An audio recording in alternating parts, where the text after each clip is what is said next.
more than? Yeah. Great question. So the reason why we increased the equity is for that. So I started higher at 25. So really I'm only $5,000 here. Just watch this. That $8,500 when it gets paid back to that 205 is probably going to take me down to maybe 194, maybe 196. I don't know. Isn't that just the arrears? Yeah, because it has principal payments. Oh, and you're saying 200K includes the arrears? No, it doesn't. That's his debt plus whatever.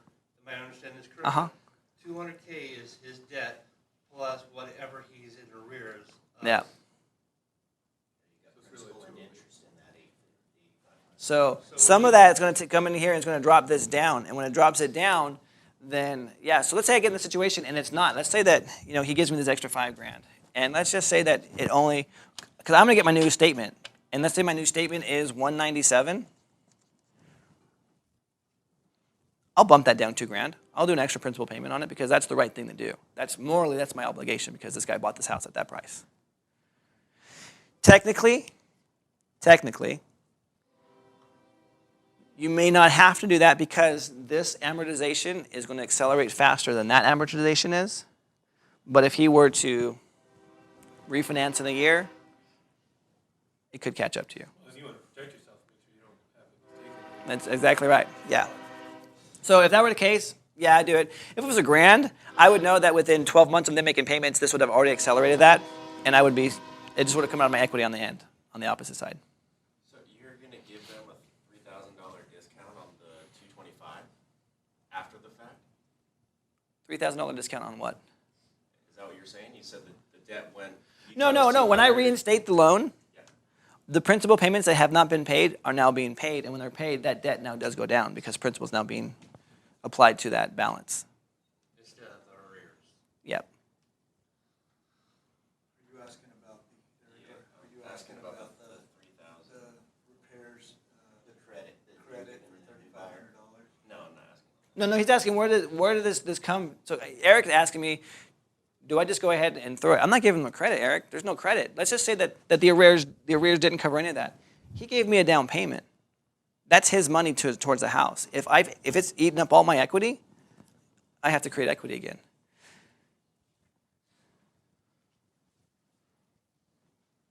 Make sense? This makes sense, but I have a question on terms. So this is where it's like kind of close, right? 200,000 in debt, 175 ARV, 225 is pretty close. Yep. If we're like way far away, you should go to defense, even if arrears are small. Never. Never. People buy monthly payments, man. I got a house that's $75,000 I'll pay down. But they can afford that monthly payment. Because regardless of how far upside down it is, in 30 years, it will be paid off. And they know that they can afford that payment for 30 years. That's what they're buying. What if your market bogs at the $50,000 above ARV? It's already way above. That $50,000 is already above ARV. What if your market won't buy it? So if my market won't buy it at that point, then I have to make a decision. What's my new exit strategy?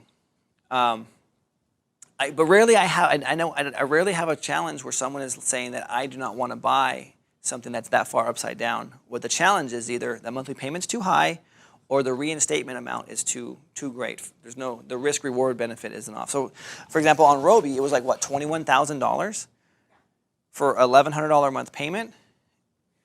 That is an adjustable rate that could be going up. That was the biggest complaint that we had. People had the money, they just like, I don't know. And the house needed to be repaired pretty bad. So that's the challenge that we ran into on that one. If I guarantee you, if the down payment was less, would not have had a problem. Yep. So the reinstatement is what was the hurdle that people had to cover. When you talk about reinstating that loan, Yeah. Reinstatement amount is the arrears. They're synonymous. Great. You just said 10% is a rule of thumb for something? So he takes that 10% of his sale price or ARV, and his rule of thumb is if the 10% will cover the arrears, then he'll go forward with trying to do subject to. If it doesn't cover the arrears, then his choice is to do a foreclosure. So let me show you guys something as well. Before I do that, are we clear on this? Is this cool? Any more clarification? Still don't. What's the 197 compared to the 200K? Okay. Just the drop in. Just drop principal, but you said you did something with that. You gave that to the No, buyer. that's different, that's completely different. Okay. That's separate. What he gave was he The put credit. some of the money from the down payment into the bank. The principal. So that he doesn't, so he didn't take away that. In addition to the 8,500? Yeah, because then it looks like fraud. He can get- Well, The guy gave me an extra 30 grand, or he gave me an extra whatever, 7,500. your So equity, you can't just take that money because of the money. Yeah, if this number was like 185 or 160, I'd take 60 all day, 30 all day long, man. Everything twice. So you gave $3,000 to the bank? In this example, no, I gave 2 grand, because when I brought it current, That paid off. it paid down say 3 grand. So then I have another 2 grand that I need to get to 195 if that's based on those numbers. your two equities, So I'm really they not have clear to on be this, either equal or this equity that the new buyer has. what you're obligated to do with the lending. Mm-hmm. What is that? Original bank, and then more equity. Okay, I'll wait till they're done. It's a good question.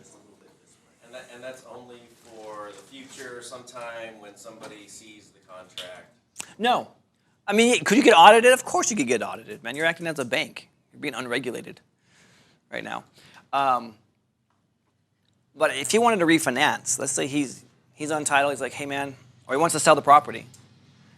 And let's say there's a bigger discrepancy. Let's say that let's do it this way, so that it's clear, because this is kind of like it's kind of like borderline gray area. Let's say this guy gives you $60,000 down, and the bank is owed 200. You reinstate it. The new debt is 197, and he gets laid off his job. So at this particular point here, what is that? 165? So he owes. So his balance is 160. So he thinks in his mind, like, hey, I got 165. You're like, hey, man, we went to the Cayman Islands. We went to Mexico. We had fun with the family. You still owe 197. He loses his job. He's like, hey, man, I'm up in my house on the market. I got to do this. I got to sell. I'm probably about, 162 with you maybe, because it's been a year. Yeah, man, we're cool. 162 is working, dude. We put it on the market, and all of a sudden, like, Ryan, we got 197 over here. What happens? You are. You're on the hook for that, at least, right? You're looking at lawsuit, maybe even jail time, dude. So the bigger number really helps clarify that, right? Okay. So he's gonna use some of that 60,000 I- to pay down that first. I'm obligated to pay this debt because he's buying a property. I no longer have equity. It's not my money anymore. I'm robbing him. I'm defrauding the lender, defrauding this dude. He's gotta bring that first loan down to what? So you take, Roughly so you 165 take or the below. 60 grand, apply it. to I would take whatever balance I could to 197. get as close to this as possible and then go, we're good. Or I might just assign it over to the dude and step out at that point. But more than likely, I probably would stay in it to get the cash flow. And what is the 60K, how does that benefit you then? Well, applying that to, He still has a He's three not remaining gonna balance. have all of that. The 25 or 30, that's where he's benefited. The extra goes toward. Well, that's what I'm saying. He brings in 60K, he says you want, 16, what are your payments at? Well, you'll see that on the back end. What are the new payments at? 1850. I mean, if a guy brought me 60 grand, I would tell the guy, hey, look, I appreciate the 60 grand, but I owe this much on the property. Tell you what I'll do is I'll take, what would be the difference? 22.5 is the difference on what is owed? Or 190. So what is 225 minus 197? 28. So what I would do is I would take $28,000 plus another $5,000 for structuring the deal and say, look, this is what I'll do for you guys, for you. So I'm going to take $33,000. So I'll just say, look, if that's the case, if you have 60 grand, dude, just give me $33,000 and I'll deed the property over to you, and you can have the monthly payment at my cost, which is $1,600, and I'll step out of the deal. That way, I'm it's totally cool and legit, and it's just been an assignment fee is what it is. Yeah, if he wanted to, yeah. I mean, here, so basically this becomes now an assignment fee, is what I've done. I've now created an assignment fee for myself. But if they